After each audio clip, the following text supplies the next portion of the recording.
Kila siku, maelfu ya wakazi wa Tabata huanza safari zao wakiwa na lengo moja: kufika wanakokwenda. Lakini kwa wengi, kila safari huanza na changamoto.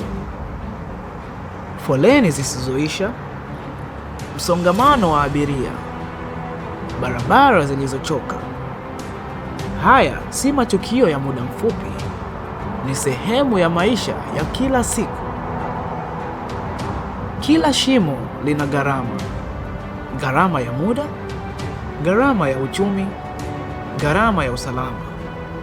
Na changamoto haziishii barabarani. Changamoto kubwa ambayo inasababisha wewe uchepuke barabara. Barabara za Tabata Segerea ni mbovu kusema kweli. Hasara magari, navunja springi. Yaani vumbi ndio linasi na shindwa hata kufunga. Wakati mwingine hata wateja wenyewe wanakimbia. Wateja wengi sana wanakuja hapa na wanalalamika shoka hapo huwa hazidumu. Siku pikipiki ninazoweza kupokea hapa ni nyingi kwa sababu takriban kwa siku naweza kaingia hata 30, 20 kwa sababu ya changamoto.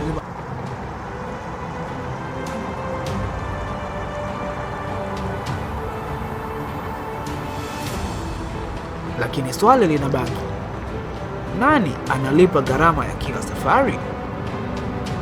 Katika makala hii tunachunguza hali halisi ya barabara za Tabata, kuanzia barabara kuu, barabara za mitaani hadi stendi ya Tabata Segerea.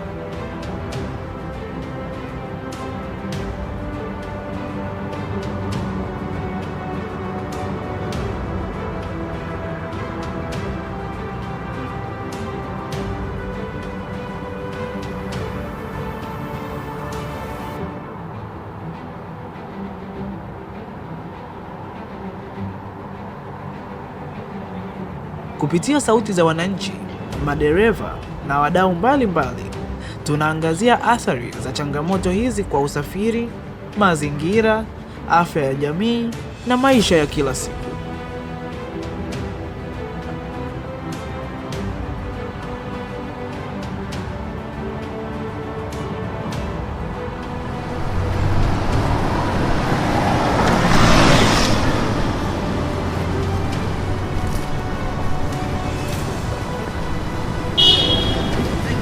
Hali ya usafi katika stendi ya Tabata Segerea nayo inaibua maswali kuhusu mazingira na afya ya jamii.